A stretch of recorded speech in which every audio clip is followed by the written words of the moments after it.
हज़रत उमर के कबूल इस्लाम का वाक़या। हज़रत उमर एक बहुत ही दलेर और बहादुर सहाबा थे। उनके इस्लाम कबूल करने से पहले सब मुसलमान छपकर इबादत किया करते थे।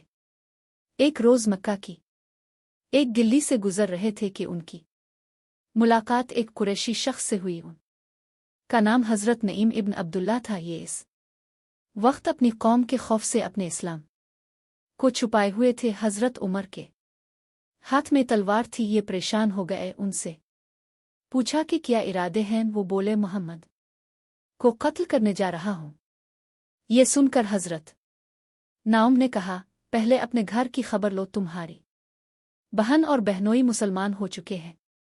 ये सुनकर हज़रत उमर जलाल में आ गए। बहन के घर का रुख किया। हज़रत उमर की बहन का नाम फातिमा था।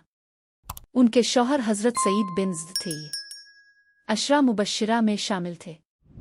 आदेर खुद सईद की बहन आतिका हज़रत उमर की बीवी थी। बहन के दरवाजे पर पहुंचकर उन्होंने दस्तक दी। अंदर से पूछा गया, कौन है। हज़रत उमर ने अपना नाम बताया तो अंदर यकलख्त खामोशी छा गई। अंदर इस वक्त हज़रत खुबाब बन अर्थ उन्हें कुरान पढ़ा रहे थे। उन्होंने फौरन कुरान के औराक छुपा दिए। हज़रत फातिमा ने अलिफाटे कर दो राज़े खोला। हज़रत उमर फौरन बोले, ए अपनी जान की दुश्मन, मैंने सुना है कि तो बेदीन हो गई है। साथ ही इन्होंने इन्हें मारा। उनके जिस्म से खून बहने लगा। खून को देखकर बोले, उमर तुम जो कुछ मर्जी कर लो, मैं मुसलमान हो चुकी हूं। अब हज़रत उमर ने पूछा, ये कौन सी किताब तुम पढ़ रहे थे, मुझे भी दिखाओ। हज़रत फातिमा बोले, ये किताब तुम्हारे हाथ में हर गज़ नहीं दी जा सकती, इसलिए कि तुम नापाक हो। पहले गुस्ल कर लो, फिर दिखाई जा सकती है। आखिर उन्होंने गुस्ल किया, फिर कुरान मजीद के औराक देखे। जैसे ही उनकी नज़र बिस्मिल्लाह पर पड़ी, उन पर हैबत तारी हो गई। आगे सूरत ताहा थी। इस सूरत की तो इब्तिदाई आयात पढ़कर उनकी हालत गैर हो गई और बोले, मुझे रसूल के पास ले चलो।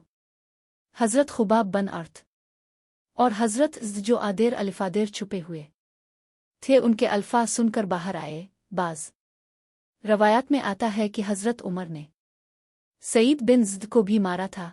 जब वो सामने आए और बोले, ए उमर, तुम्हें बशारत हो, अल्लाह के रसूल ने दुआ मांगी थी, अल्लाह दो आदमियों में से एक के जरिए इस्लाम को इज्जत अता फरमा। आ तो उमरो बन हशाम अबू जहल के जरिए, आ फिर उमर बन खिताब के जरिए।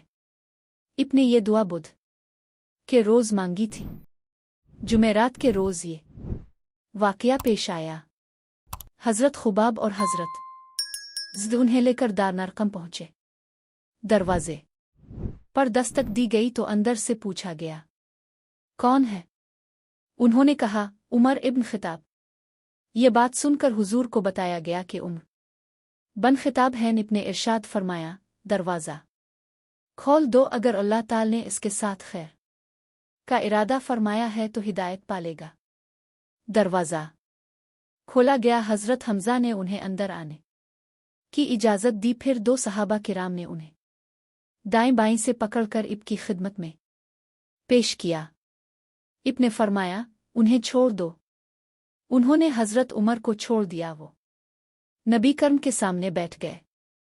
इब ने उनके करते का दामन पकड़कर उन्हें अपनी तरफ खींचा और फरमाया, ए इब्न खिताब, अल्लाह के लिए हिदायत का रास्ता इख्तियार करो। उन्होंने फौरन कहा, मैं गवाही देता हूं कि अल्लाह के सिवा कोई माबूद नहीं और ये कि आप अल्लाह के रसूल हैं। उनके ये अल्फाज सुनते ही नबी कर्म और मुसलमानों ने खुशी से बेताब होकर इस कदर जोर से तकबीर कही कि मक्का के गोशे गोशे तक आवाज पहुंची। इब्ने 3 बार उनके सीने पर हाथ मार कर फरमाया, ए अल्लाह, उम्र के दिल में जो मील है इसको निकाल दे और इस की जगह ईमान भर दे। उसके बाद हज़रत उमर कुरैश के पास पहुंचे। उन्हें बताया कि वो ईमान ले आए हैं। कुरैश उनके गिर्द जमा हो गए और कहने लगे, लो उम्र भी دین ہو گیا ہے۔ عتبہ بن ربیعہ اب پر جھپٹا، لیکن آپ نے اسے الفاٹے کر زمین پر پٹخ دیا۔ پھر کسی میں ان کی طرف بڑھنے کی جرت نہ ہوئی۔ اس کے بعد آپ نے اعلان فرمایا، اللہ کی قسم، آج کے بعد مسلمان اللہ کی عبادت چھپ کر نہیں کریں گے۔ اس پر نبی کرم مسلمانوں کو لے کر دار ارقم سے نکلے۔ حضرت عمر تلوار ہاتھ میں لیے آگے آگے چل رہے تھے۔ وہ کہتے جا رہے تھے، لا الہ الا اللہ محمد رسول اللہ، یہاں تک کہ سب حرم میں داخل ہو گئے۔ حضرت عمر نے قریش سے کہا، تم میں سے جس نے بھی اپنی جگہ سے حرکت کی، میری تلوار اس کا فیصلہ کرے گی۔ اس کے بعد رسول اور تمام مسلمانوں نے کعبہ کا طواف کیا۔ حضرت عمر آگے آگے رہے۔ مسلمانوں نے کعبہ کے گرد نماز ادا کی۔ سب نے بلند آواز میں قرآن کی تلاوت کی، جبکہ اس سے پہلے مسلمان ایسا نہیں کرتے تھے۔